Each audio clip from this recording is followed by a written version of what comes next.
Hello दोस्तों, मैं फिर से धर्मार्ग लेकर के आई हूँ। जी हाँ, मैं पिछले कई महीनों से यानी कि 1.5-2 साल से मैं धर्मार्ग नामक शीर्षक के अंतर्गत आध्यात्मिक और धार्मिक प्रसंगों को लेकर के वीडियो शेयर करती हूँ, जिसका मकसद ही ये है संदेश पहुँचाना है जन जन तक, या समाज के ऐसा वर्ग जो कि भटक रहा है, तनावग्रस्त रहता है, बदलाव की ज़िंदगी में बड़ा ही फ्रस्ट्रेटेड हो गया है, किशोर वर्ग है जो कि फ्रस्ट्रेटेड है या गलत रास्ते का चुनाव करते हैं, उनके लिए धर्मार्ग बहुत लाभदायी होता है।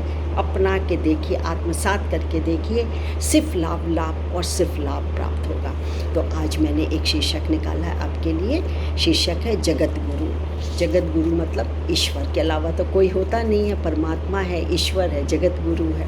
खैर, इसको हम तक लाए हैं डॉक्टर जीवन शुक्ल जी। जीवन शुक्ल जी, आपको नमस्कार, बार बार धन्यवाद, ढेरों धन्यवाद कि आपकी बात मैं जन जन तक रखती हूँ। जगत गुरु केवल परमात्मा है। जिसने यह संसार रचा वही इसकी रक्षा करने की विधि भी जानता है और वही इसे रचना मुक्त करने का यानी विध्वंस करने का अधिकारी भी है।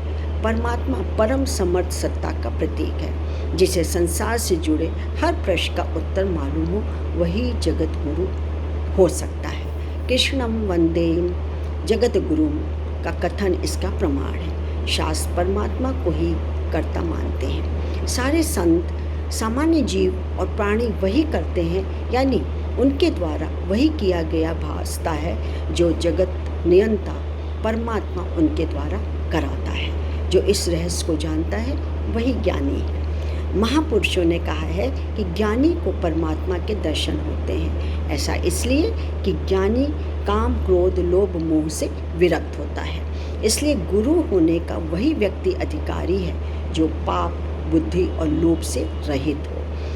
पाप, बुद्धि और लोभ से रहित हो। इसी प्रकार ब्रह्मा, विष्णु और शिव 3 कर्म शक्तियाँ हैं, एक ही कर्ता की हैं। उसे ही परमात्मा, ईश्वर और जगत गुरु के नाम से पुकारते हैं। दर्शन उसके ही होते हैं जिसका अस्तित्व होता है। केवल अस्तित्ववान जो होता है उसका हम अनुभव ही कर सकते हैं। यह आत्मदर्शन होता है।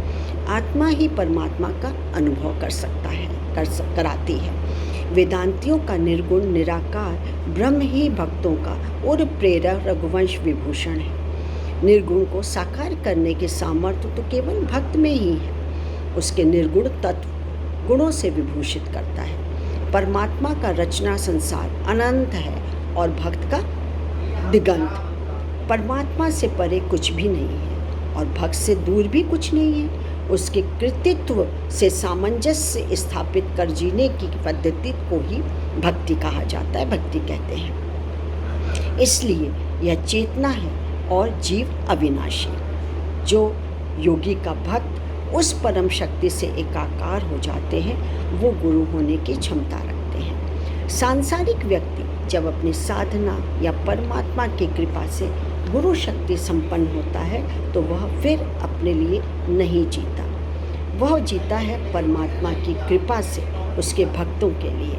इसी कारण गुरु को ब्रह्मा, विष्णु को महेश्वर कहा जाता है। सामान्य अर्थों में वह हर व्यक्ति गुरु है जिससे कुछ जानकारी प्राप्त की जा सकती है। शिक्षक भी गुरु है, पर जगत गुरु तो कृष्ण है और कृष्ण के अतिरिक्त कोई हो ही नहीं सकता।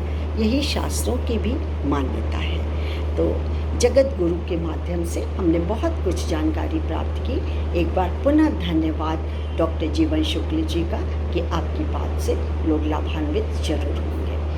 आज मुझे आज्ञा दीजिए, मैं अपना परिचय दे दूं। मैं डॉक्टर मंजू जैन, मेरा आपको नमस्कार। मैं retired associate professor from Saint Degree College Kanpur. फिर एक नए प्रसंग के साथ उपस्थित होंगी। Bye and thank you.